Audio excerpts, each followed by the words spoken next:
Welcome to Parkway. और आज हम लोग पढ़ने वाले हैं यूकैरियोटिक सेल्स। यूकैरियोटिक सेल्स क्या होते हैं और उनका स्ट्रक्चर कैसा होता है। तो सबसे पहले जान लेते हैं what is a eukaryotic cell.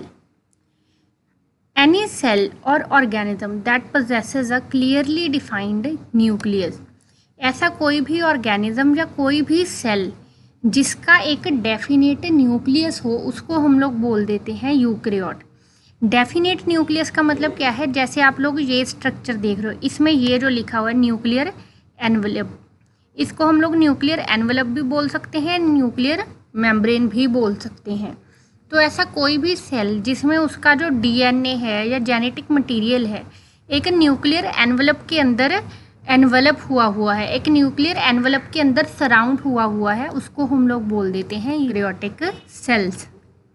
Eukaryotic cell वो सेल होता है जिसमें एक न्यूक्लियर मेम्ब्रेन हो और उस न्यूक्लियर मेम्ब्रेन के अंदर सारा का सारा डीएनए हो या फिर जेनेटिक मटेरियल हो, तो उस स्ट्रक्चर को हम लोग बोलते हैं यूकैरियोटिक सेल। अब ये जो आपको डायग्राम दिख रहा है, ये डायग्राम जो है ये एक न्यूक्लियस का। अब इस न्यूक्लियस में ये जो स्ट्रक्चर दिख रहा है आपको, ये आउटर स्ट्रक्चर, ये न्यूक्लियर मेम्ब्रेन है या न्यूक्लियर एनवलप है। ये जो है ये सारा का सारा क्रोमाटिन है। ये जो आपको इस तरह थ्रेड लाइक दिख रहे हैं ये है क्रोमाटिन, ये है न्यूक्लियोलस। न्यूक्लियोलस जो है इसमें हमारा आरएनए कंडेंस हुआ है और जो हमारा क्रोमाटिन है इसमें हमारा डीएनए कंडेंस हुआ है। और ये जो स्ट्रक्चर है ये है न्यूक्लियर पोर। अब इन न्यूक्लियर पोर्स का क्या काम है कि जो हमारी डीएनए रेप्लिकेशन और ट्रांसक्रिप्शन होती है वो तो न्यूक्लियस के अंदर ही हो जाती है, लेकिन जो हमारी ट्रांसलेशन है यानी कि process of formation of proteins, जो हमारी ट्रांसलेशन है वो होती है साइटोप्लाज्म में। तो इन न्यूक्लियर पोर्स के थ्रू जो एमआरएनए बनता है वो पोर्स के थ्रू ही न्यूक्लियस से निकल के साइटोप्लाज्म में चला जाता है। तो ये होता है एक यूकैरियोटिक सेल जिसमें वेल डिफाइंड न्यूक्लियस हो विद न्यूक्लियर मेम्ब्रेन। और अब हम लोग देखते हैं पूरा का पूरा स्ट्रक्चर कि एक यूकैरियोटिक सेल्स का स्ट्रक्चर होता कैसा है। तो अब ये जो आप लोग देख रहे हो ये एक जनरल डायग्राम है एक यूकैरियोटिक सेल का। वैसे तो यूकैरियोटिक सेल जो हैं बहुत अलग अलग तरह के होते हैं, उनके स्ट्रक्चर के, उनके फंक्शन के अकॉर्डिंग जो हर एक सेल है उसका स्पेसिफिक स्ट्रक्चर होता है।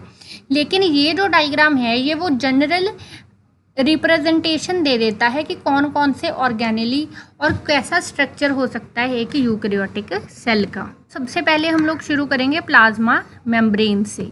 ये जो आपको आउटर कवरिंग दिख रही है, बाउंड्री दिख रही है सेल की, ये है प्लाज्मा मेम्ब्रेन। प्लाज्मा मेम्ब्रेन का काम क्या है कि ये रेगुलेट करता है सेल के अंदर और सेल से बाहर जाने वाले मटीरियल्स को। प्लाज्मा मेम्ब्रेन ही डिसाइड करता है कि सेल के अंदर कौन से मटेरियल एंटर करेंगे और किस अमाउंट में करेंगे, सेल के बाहर कौन से मटेरियल जाएंगे और किस अमाउंट में जाएंगे। प्लाज्मा मेम्ब्रेन के बाद हम लोग आ जाते हैं साइटोप्लाज्म पे। ये जो सारा का सारा स्ट्रक्चर है ये है साइटोप्लाज्म।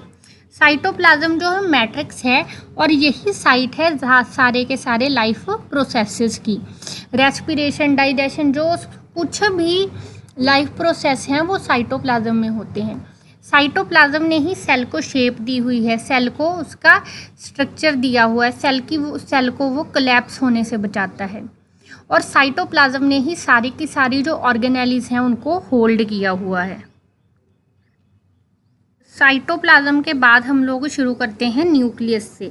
न्यूक्लियस जो है कैरियर है हेरिडिटरी इन्फॉर्मेशन का।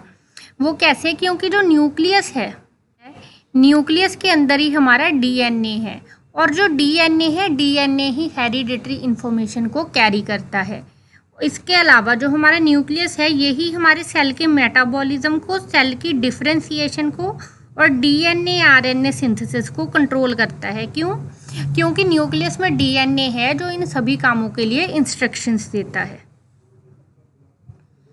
न्यूक्लियोलस के बाद आ जाता है, न्यूक्लियस के बाद आ जाता है न्यूक्लियोलस। अब ये जो न्यूक्लियोलस है यहाँ पे सारा का सारा आरएनए कंडेंस हुआ है सेल का। अब न्यूक्लियस के बाद आ जाता है एंडोप्लाज्मिक रेटिकुलम। एंडोप्लाज्मिक रेटिकुलम जो है दो तरह का होता है, एक होता है रफ एंडोप्लाज्मिक रेटिकुलम और एक होता है स्मूथ एंडोप्लाज्मिक रेटिकुलम। तो एंडोप्लाज्मिक रेटिकुलम है ये असल में एक सिक्रीटरी ऑर्गन है। ऐसा क्यों? क्योंकि जो एंडोप्लाज्मिक रेटिकुलम है ये सिंथेसिस करता है फैट्स की, प्रोटीन्स की, स्टीरॉइड्स की और वैक्यूल्स फॉर्म करता है। इसके अलावा जो चैनलाइजेशन होती है सेल में, चैनलाइजेशन का मतलब क्या है कि पूरे के पूरे सेल में जो सेलुलर मटेरियल्स हैं या सेल मटेरियल्स हैं उनकी जो ट्रांसपोर्टेशन है वो भी एंडोप्लाज्मिक रेटिकुलम के थ्रू होती है। देखिए ये जो है ये एंडोप्लाज्मिक रेटिकुलम है। अब इसको रफ और स्मूथ क्यों बोला जाता है? क्योंकि जो रफ एंडोप्लाज्मिक रेटिकुलम होता है उसके सरफेस पे राइबोसोम प्रेजेंट होते हैं और वो जो रफ एंडोप्लाज्मिक रेटिकुलम है वहीं पे प्रोटीन सिंथेसिस होती है। उसी वाले एंडोप्लाज्मिक रेटिकुलम में प्रोटीन सिंथेसिस होगी जहाँ पे राइबोसोम प्रेजेंट होंगे। और जो स्मूथ एंडोप्लाज्मिक रेटिकुलम होता है जैसे कि ये, उसमें राइबोसोम प्रेजेंट नहीं होते।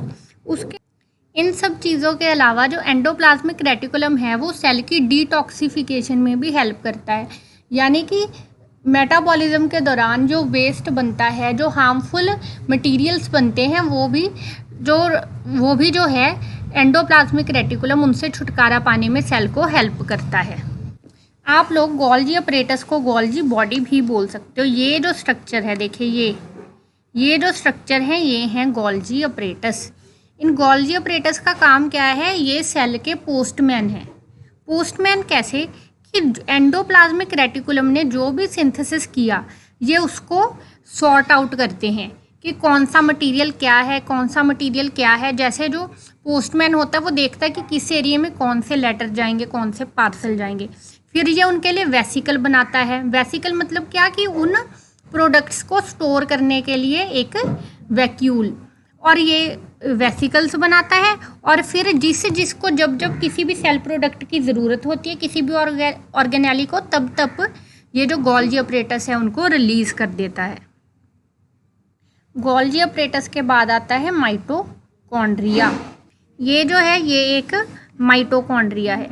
माइटोकॉन्ड्रिया के बारे में हम सब जानते हैं, इसको क्या बोलते हैं? Power house of the cell. क्यों? क्योंकि जो माइटोकॉन्ड्रिया है इसी में रेस्पिरेशन होती है जिससे क्या रिलीज होती है? Energy, ATP. इसीलिए माइटोकॉन्ड्रिया को क्या बोलते हैं? Power house of the cell. Mitochondria के बाद आगे लाइजोसोम। ये जो आपको स्ट्रक्चर दिख रहा है ये है लाइजोसोम। अब लाइजोसोम को आप लोग स्टमक ऑफ सेल भी बोल सकते हो। ऐसा इसलिए क्योंकि जो लाइजोसोम है ये एक डाइजेस्टिव ऑर्गेनेली है। सेल के अंदर जितने हार्मफुल कंपोनेंट्स होते हैं उन सबको ये जो लाइजोसोम है डाइजेस्ट कर जाता है अपने एंजाइम्स की हेल्प से। और लाइजोसोम के बाद आ जाते हैं राइबोसोम। ये जो आपको दिख रहा है ये है राइबोसोम। राइबोसोम का काम क्या है? ये प्रोटीन्स बनाते हैं। देखिए रफ एंडोप्लाज्मिक रेटिकुलम में प्रोटीन सिंथेसिस क्यों हो रही थी? क्योंकि वहाँ पे भी प्रोटीन प्रेजेंट थे। हम लोगों ने पिछली स्लाइड में पढ़ा था कि जो ट्रांसलेशन है यानी कि प्रोटीन सिंथेसिस वो साइटोप्लाज्म में होती है। साइटोप्लाज्म में वो क्यों होती है? क्योंकि जो राइबोसोम्स हैं वो साइटोप्लाज्म में प्रेजेंट है। जो न्यूक्लियोलस था, न्यूक्लियोलस ही राइबोसोम को बनाता है। न्यूक्लियोलस ने राइबोसोम बनाए और फिर उनको साइटोप्लाज्म में स्प्रेड कर दिया। तो जो राइबोसोम्स हैं वो क्या बनाते हैं? प्रोटीन्स। लास्ट में आगे सेंट्रियोल्स। सेंट्रियोल्स जो हैं बहुत इम्पॉर्टेंट रोल है इनका सेल डिवीजन में। सेंट्रियोल्स जो हैं इन्हीं से स्पिंडल फाइबर अराइज करते हैं सेल की डिवीजन के लिए। और लास्ट में आ जाते हैं माइक्रोट्यूब्यूल्स। ये जो माइक्रोट्यूब्यूल्स हैं ये असल में एक साइटोस्केलेटन का काम करते हैं सेल के लिए। सेल को होल्ड करके रखते हैं, उसकी मेम्ब्रेन को होल्ड करते हैं, साइक्लोसिस और क्लीवेज को कंट्रोल करते हैं। तो ये जो स्ट्रक्चर्स हैं ये आपको हर एक यूकैरियोटिक सेल में दिखेंगे। मुझे उम्मीद है आपको आज का लेक्चर अच्छा लगा होगा। अगर आपको वीडियो अच्छी लगी है तो लाइक करें, शेयर करें और हमारे चैनल पार्कवे को सब्सक्राइब ज़रूर करें। If you like this video, please give a thumbs up, share and subscribe to our channel Parkway.